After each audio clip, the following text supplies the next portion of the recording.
Assalamualaikum warahmatullahi wabarakatuh. My name is Nurita Sari. I'm majoring in English and I'm fifth semester. This video I will become an interpreter from in English to Indonesian.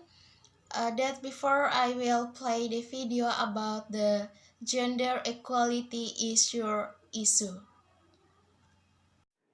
I was appointed as Goodwill Ambassador for UN Women 6 months ago. And the more I've spoken about feminism, the more I have realized that fighting for women's rights has too often become synonymous with man-hating. If there is one thing I know for certain, it is that this has to stop.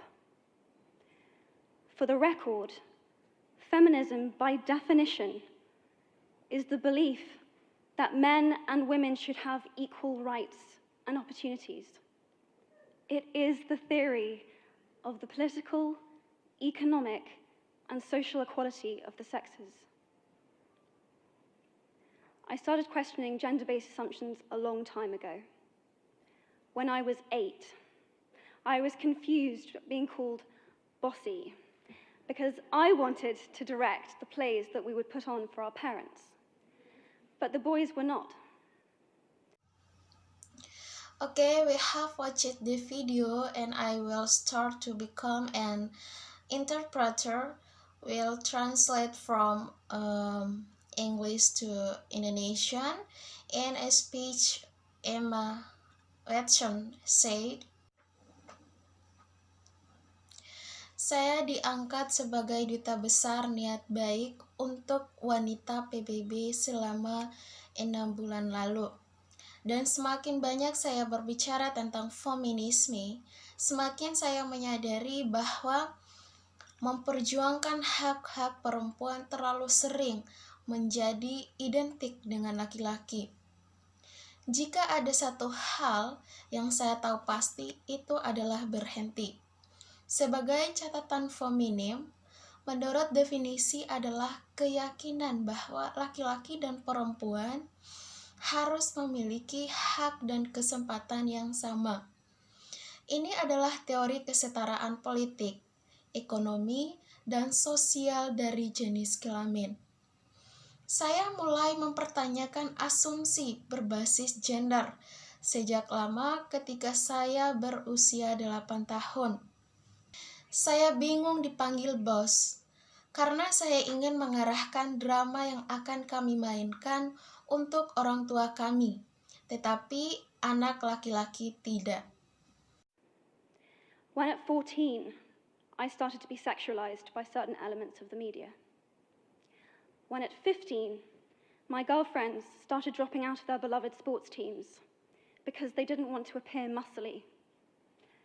When at 18, my male friends were unable to express their feelings. I decided that I was a feminist, and this seemed uncomplicated to me. But my recent research has shown me that feminism has become an unpopular word. Saat berusia 14 tahun, saya mulai mengalami seksualisasi oleh beberapa elemen media.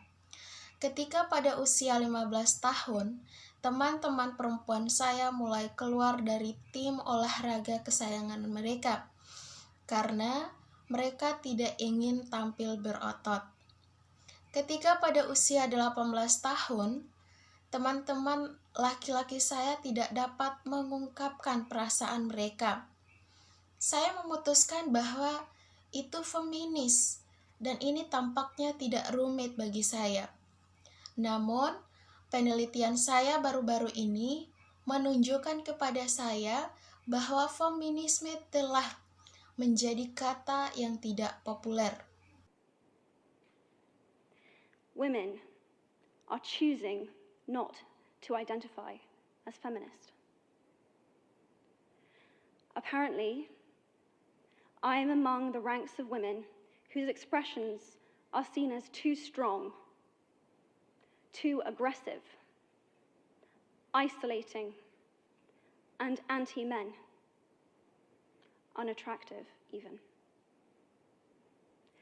Why has the word become such an uncomfortable one? I am from Britain, and I think it is right that I am paid the same as my male counterparts. I think it is right that I should be able to make decisions about my own body. I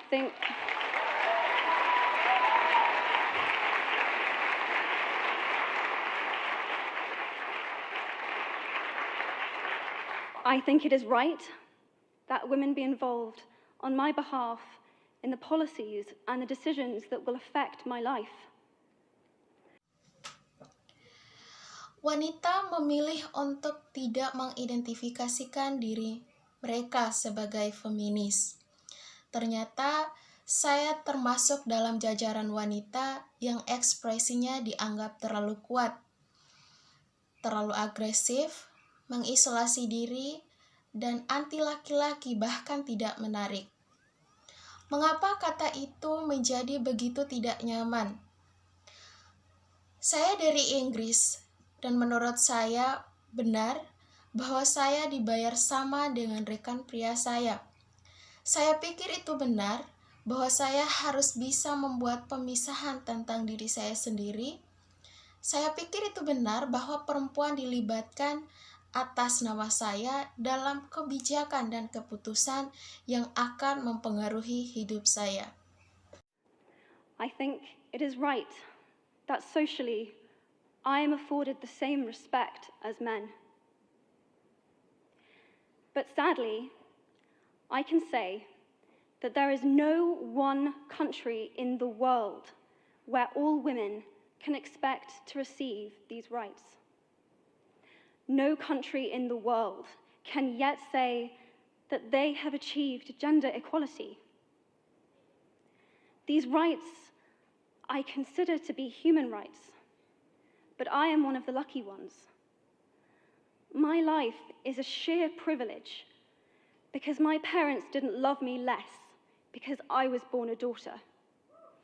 My school did not limit me because I was a girl. My mentors didn't assume that I would go less far because I might give birth to a child one day. These influences were the gender equality ambassadors that made me who I am today. They may not know it, but they are the inadvertent feminists who are changing the world today. We need more of those. And if you still hate the word, it is not the word that is important. It's the idea and the ambition behind it. Because not all women have received the same rights that I have.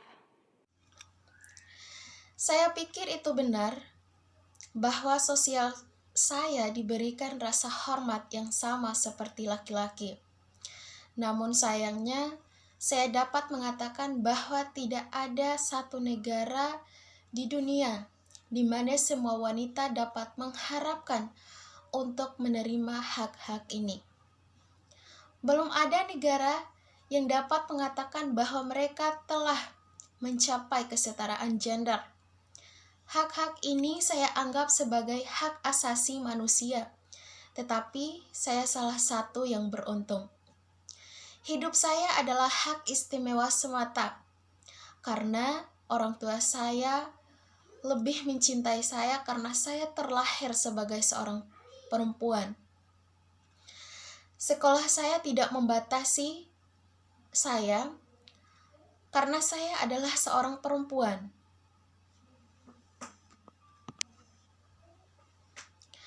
Mentor saya tidak berasumsi bahwa saya akan bertindak kurang jauh karena saya mungkin akan melahirkan seorang anak suatu hari nanti.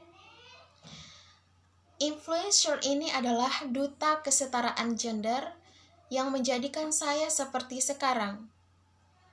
Mereka mungkin tidak mengetahuinya, tetapi mereka adalah feminis yang tidak disengaja yang mengubah dunia ini. Kami membutuhkan lebih banyak dari itu. Dan jika Anda masih membenci kata itu, bukanlah kata yang penting, tetapi ide dan ambisi di baliknya. Karena tidak semua wanita mendapatkan hak yang sama dengan yang saya miliki. In fact, statistically, very few have been. In 1997, Hillary Clinton made a famous speech in Beijing about women's rights. Sadly, many of the things that she wanted to change are still true today. But what stood out for me the most was that less than 30% of the audience were male. Faktanya, secara statistik sangat sedikit yang pernah. Pada tahun 1997, Hillary Clinton membuat pidato terkenal di Beijing tentang hak-hak wanita. Sayangnya, banyak hal yang ingin dia ubah masih berlaku sampai sekarang. Namun yang paling menonjol bagi saya adalah kurang dari 30% penontonnya adalah pria. Okay, maybe that's all my video. Thank you very much for watching, and I'm sorry for my pronunciation mistakes.